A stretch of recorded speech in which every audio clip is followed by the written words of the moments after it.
Now we got bad blood. You know it used to be mad love. So take a look what you've done. So baby, now we've got bad blood. Hey!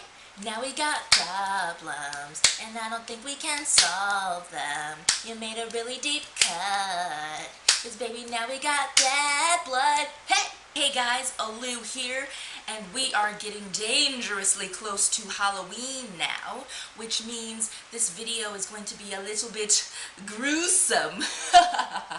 Today we're going to talk about the bad blood between Disney characters and the most gruesome, greatest, scariest Disney villain deaths of all time. Number 10, Maleficent in Sleeping Beauty. Now Maleficent meets her timely demise at the end of the movie, where she, originally an evil fairy, uses her magic to turn herself into a giant dragon. Yes, that's right, a giant dragon. And Prince Philip, Aurora's prince, comes to save the day, like they did in those, old Disney movies. And he has his sword, and at first nothing's working. He's battling against the dragon, and he's at odds. But then the three fairies come, and they bless his sword with magic. Then he thrusts the sword right into Maleficent's heart. Oh my gosh, it's so... And they even show the blood. Whew! My goodness, it is... I am just appalled that they would show such a thing in a Disney movie. And then Maleficent meets her doom. Now, I put this at number 10 because though it is a pretty gruesome death, if you're gonna get killed and stabbed in the chest, you might as well go out as a freaking dragon, am I right? Number 9, Dr. Facilier in The Princess and the Frog. He has his demise when Princess Tiana breaks his magic talisman that he uses for all his voodoo. So he doesn't have any trinkets or anything to repay the spirits because he basically sold his soul for these powers that he has. So he doesn't have anything to repay the demons and spirits and shadows with, so they literally drag him to hell, like the movie Drag Me to Hell, and they create his own headstone for him. They drag him down to hell. And this movie actually reminds me a lot of that end scene in the movie Ghost with Patrick Swayze, where the bad guy gets dragged to hell by the shadow people. Yeah, I see what you did there, Disney. Number 8, Ursula in The Little Mermaid. Now here's another crazy stabbing movie. Ursula uses King Triton's trident, which she has stolen, and it makes her enormous. She becomes queen of all the 7 seas. And then Prince Eric comes and saves the day, like they did back then. And he takes his ship, he rams it into Ursula and stabs her, and it even shows it going through the back of her, oh man, talk about gruesome. Then she somehow gets electrocuted, and she sinks to the bottom of the ocean, and her tentacles are splaying about. It's pretty gross. Number 7, Gaston in Beauty and the Beast. Now this is the battle scene at the end of Beauty and the Beast, where Gaston and the Beast are head-to-head on the rooftop, and Gaston actually falls off the roof. But the thing that puts this death on number 7 is the fact that in the original movie of Beauty and the Beast, when Gaston is falling off the roof, you catch a glimpse of a skull in his eye. In the newer versions, they actually edited that out, I guess because it was too gruesome, too scary. A little Disney trivia for you. Creepy trivia. Number 6, the evil queen in Snow White. Now, she was evil. Let's just tell it like it is. She was evil. Basically what happens to her is at the end of the movie, she's running up a cliff. The dwarves are following behind, the 7 dwarves are following behind. She wants to kill Snow White, so she goes up to the top of that hill. She finds a big boulder, and she finds a stick, and she's like, hey, I'm gonna smash her. Hey, hey, hey. Best impression ever. She tumbles off the cliff, and the rock actually falls on top of her. Ew.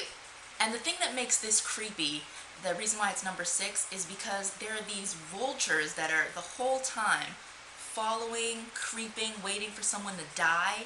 They are just perched up on that tree, licking their little vulture lips, waiting for someone to get killed. That's creepy, Disney. That's creepy. Number 5, Shan Yu in Mulan. There's a very awesome scene where Mulan's like, get off the roof, get off the roof, get off the roof. That's because she and Mushu put together a plan.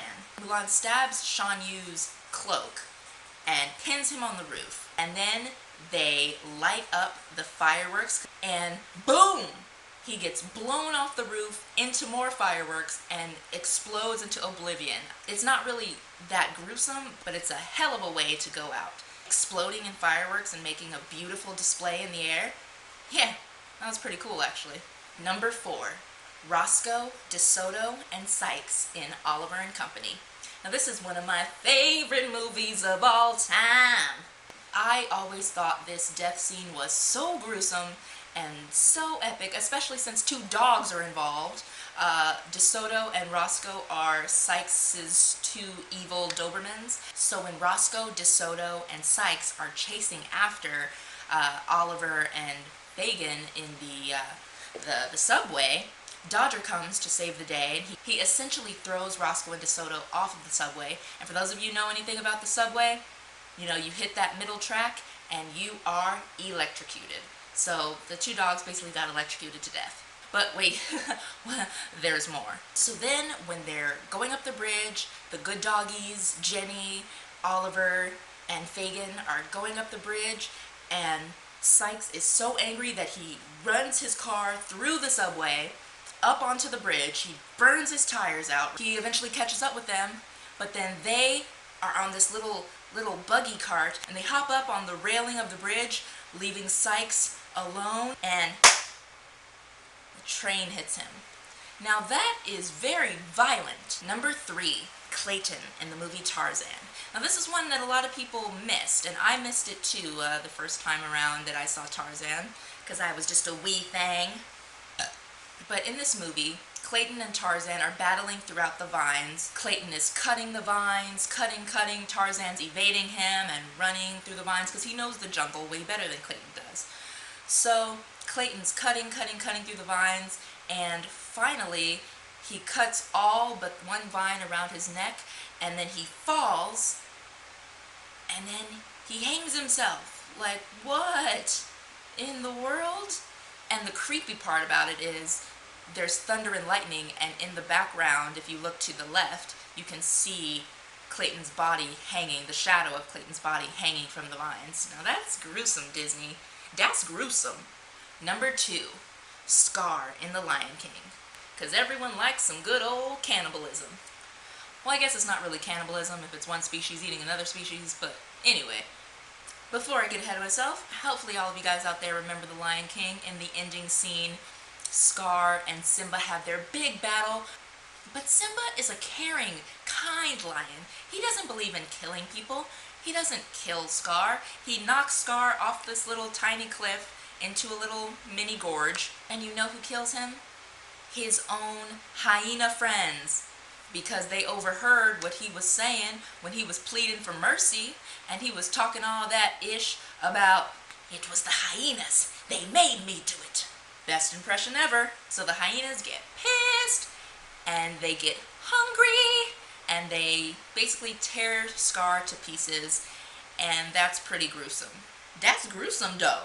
Number 1 on my list of the top 10 most gruesome Disney villain deaths is Frollo in The Hunchback of Notre Dame. Now this death is served up nicely with a side of irony. He was the most seemingly pious person in this entire movie, always trying to tell everyone else how they should live their lives.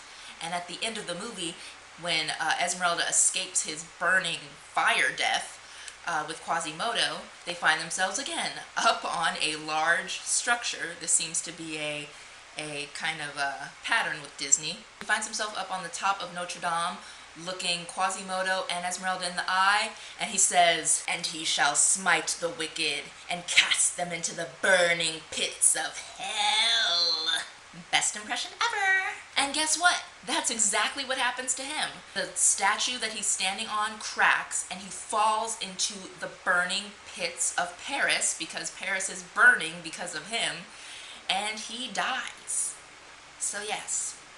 So what did we learn from this, kids? Villains never prosper.